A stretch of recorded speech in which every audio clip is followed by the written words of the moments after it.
जंगल में हाथी और शेर एक पेड़ के नीचे बैठे हुए हैं। हाथी गहरी सोच में डूबा है और शेर आराम से लेटा हुआ है। हाथी सोचते हुए, यार शेर, तुम्हें कभी ये ख्याल आता है कि हम दोनों कितने अलग हैं? शेर आंखें बंद करके, हाँ, पर यह तो सच है कि हम दोनों जंगल के राजा हैं।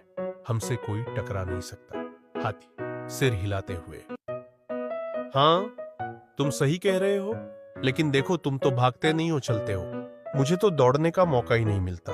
अगर मैं दौड़ने लगूं तो मुझे लगता है कि जंगल का रास्ता ही उल्टा हो जाएगा। हंसी में, तुम्हें दौड़ने का क्या जरूरत है? तुम्हारी तो इतनी बड़ी टांगे हैं, तुम बस एक कदम में आधा जंगल नाप सकते हो।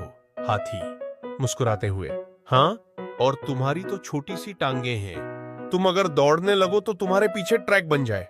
हंसी रोकते हुए, ओह, तो तुम ये कह रहे हो कि मैं इतना हल्का फुल्का हूं कि हवा में उड़ सकता हूं? मजाक करते हुए, नहीं नहीं शेर भाई, तुम तो वैसे ही चिड़चिड़े हो।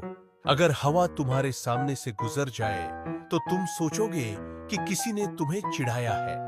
हंसते हुए, ठीक है, पर हाथी भाई, अगर तुम कहीं फंस गए तो तुम्हें मदद की जरूरत पड़ेगी। मुस्कुराते हुए, हाँ, तभी तो तुम्हारी जैसे छोटी टांगों वाले को मेरी मदद चाहिए होगी। दोनों हंसते हैं और जंगल में एक दूसरे से दोस्ती की मजाकिया बातें करते हुए चलते हैं। समाप्त। हाथी हाथी और चींटी की मजेदार कहानी। एक बार की बात है, एक घने जंगल में एक हाथी और एक चींटी रहते थे।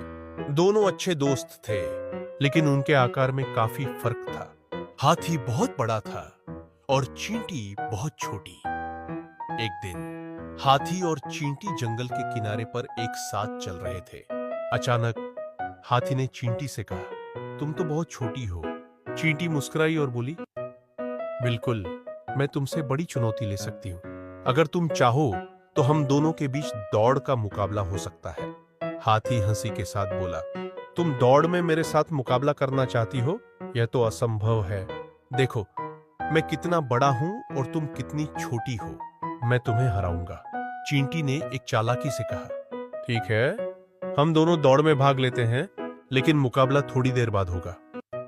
हाथी ने सोचा, मुझे तो यह मामूली सी बात लगती है। फिर दोनों दौड़ के लिए तैयार हो गए। चींटी ने जंगल के एक गहरे कोने में जाकर अपने दोस्तों से मदद ली। जैसे ही दौड़ शुरू हुई, हाथी ने पूरे रास्ते को कवर किया, लेकिन पीछे से चींटी अपने सारे दोस्तों को भेजती रही, जो हाथी के सामने आकर उसे रुकने के लिए बाधित कर देते थे। अंत में हाथी थककर रुक गया, जबकि चींटी अपनी चालाकी से जीत गई। हाथी को समझ में आ गया कि आकार और ताकत हमेशा जीत नहीं दिलाती। उसकी हार ने उसे यह सिखाया कि कभी-कभी छोटी सी रणनीति भी बड़ी जीत दिला सकती है। वह मुस्कुराया और बोला, चींटी, तुम सच में बहुत बुद्धिमान हो। कड़ी मेहनत का फल। छोटे से गांव में एक लड़का रहता था जिसका नाम रोहन था। वह गरीब था, लेकिन उसकी मेहनत और लगन बहुत ज्यादा थी। वह स्कूल में सबसे अच्छा छात्र था, लेकिन उसके पास पढ़ाई के लिए किताबें या सामग्री नहीं थी। फिर भी उसने कभी हार नहीं मानी। एक दिन स्कूल में एक महत्वपूर्ण प्रतियोगिता का आयोजन हुआ। यह प्रतियोगिता पूरे जिले में थी और जीतने वाले को एक बड़ी स्कॉलरशिप मिलने वाली थी। रोहन ने ठान लिया कि वह इस प्रतियोगिता में भाग लेगा। उसके पास पढ़ाई के लिए कोई खास संसाधन नहीं थे, लेकिन उसने पुरानी किताबों और अपने दोस्तों से मदद लेकर तैयारियां शुरू की। रोहन दिन रात मेहनत करता और किसी भी मुश्किल को अपने रास्ते का रोड़ा नहीं बनने देता। प्रतियोगिता के दिन जब वह मंच पर था तो उसे बहुत घबराहट हो रही थी, लेकिन उसने अपने आप को संभाला और अपने ज्ञान का पूरा प्रदर्शन किया। अंत में रोहन ने प्रतियोगिता जीत ली और उसे एक शानदार स्कॉलरशिप मिली। यह जीत सिर्फ एक पुरस्कार नहीं थी, बल्कि यह उसकी मेहनत और समर्पण का परिणाम था। रोहन ने साबित कर दिया कि अगर मेहनत सच्ची हो और लक्ष्य स्पष्ट हो, तो कोई भी मुश्किल हमें हमारे सपने पूरे करने से रोक नहीं सकती।